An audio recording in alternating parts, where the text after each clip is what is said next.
Septimus Heap, Book 1, Magic, by Angie Sage. Chapter 1, Something in the Snow. Silas Heap pulled his cloak tightly around him against the snow. It had been a long walk through the forest, and he was chilled to the bone. But in his pockets he had the herbs that Galen, the physic woman, had given him for his new baby boy, Septimus, who had been born earlier that day. Silas drew closer to the castle, and he could see the lights flickering through the trees as candles were placed in the windows of the tall, narrow houses clustered along the outside walls. It was the longest night of the year, and the candles would be kept burning until dawn to help keep the dark at bay. Silas always loved this walk to the castle. He had no fear of the forest by day and enjoyed the peaceful walk along the narrow track that threaded its way through the dense trees for mile after mile. He was near the edge of the forest now. The tall trees had begun to thin out, and as the track began to dip down into the valley floor, Silas could see the whole castle spread before him. The old walls hugged the wide, winding river and zigzagged around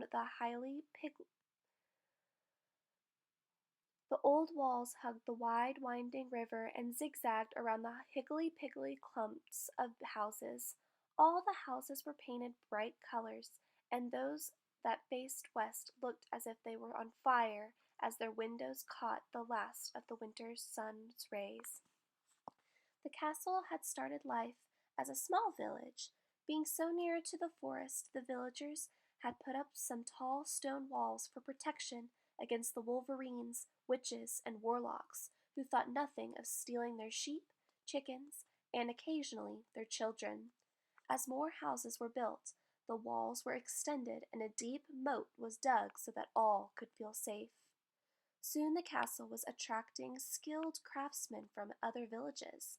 It grew and prospered, so much so that the inhabitants began to run out of space until someone decided to build the Ramblings. The Ramblings, which was where Silas, Sarah, and the boys lived, was a huge stone building that rose up along the riverside.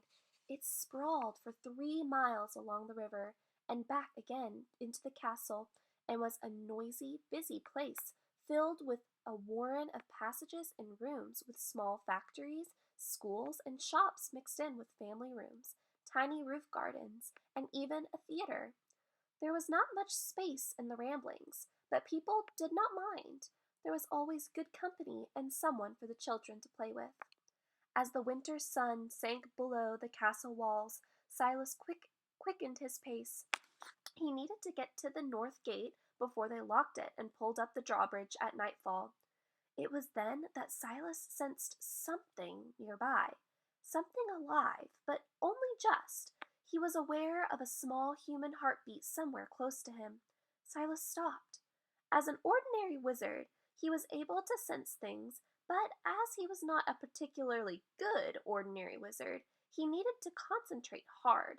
He stood still with the snow falling fast around him, already covering his footprints, and then he heard something. A snuffle, a whimper, a small breath. He wasn't sure, but it was enough. Underneath a bush beside the path was a bundle. Silas picked up the bundle and, to his amazement, found himself gazing into the solemn eyes of a tiny baby.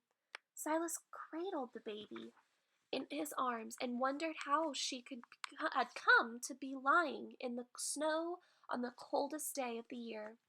Someone had wrapped her tightly in a heavy woolen blanket, but she was already very cold. Her lips were a dusky blue, and the snow dusted her eyelashes. As the baby's dark violet eyes gazed intently at him, Silas had the uncomfortable feeling that she had already seen things in her short life that no baby should see. Thinking of his Sarah at home, warm and safe with Septimus and the boys, Silas decided that they would just have to make room for one more little one. He carefully tucked the baby into his blue wizard cloak and held her close to him as he ran toward the castle gate. He reached the drawbridge just as Gringe, the gatekeeper, was about to go and yell for the bridge boy to start winding it up. "You're cutting it a bit fine," growled Gringe. "But you wizards are weird.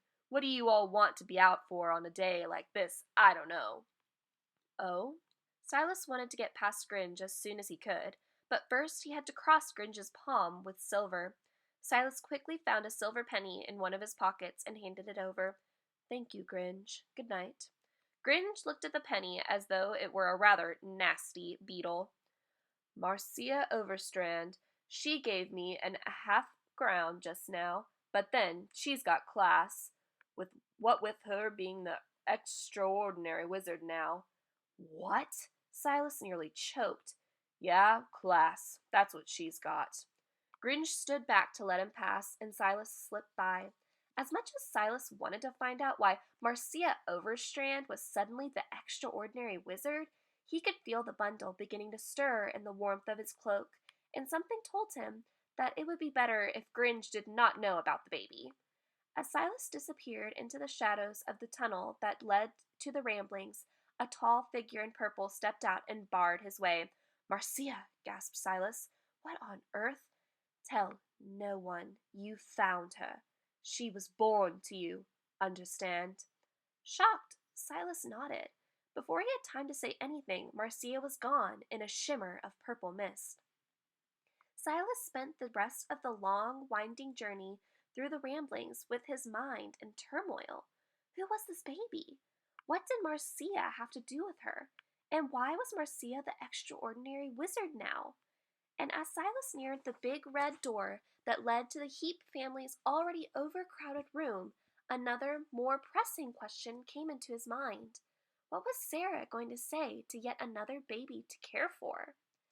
Silas did not have long to think about that last question. As he reached the door, it flew open, and a large, red-faced woman, wearing the dark blue robes of a matron midwife, ran out, almost knocking Silas over as she fled. She, too, was carrying a bundle, but the bundle was wrapped from head to toe in bandages, and she was carrying him under her arm as if he were a parcel, and she was late for the post. "Dead!" cried the matron midwife. She pushed Silas aside with a powerful shove and ran down the corridor. Inside the room, Sarah Heap screamed. Silas went in with a heavy heart. He saw Sarah surrounded by 6 white-faced little boys, all too scared to cry. "She's taken him," said Sarah hopelessly. "Septimus is dead, and she's taken him away." At that moment, a warm wetness spread out from the bundle that Silas still had hidden under his cloak. Silas had no words for what he wanted to say, so he just took the bundle out from under his cloak and placed her in Sarah's arms. Sarah Heap burst into tears.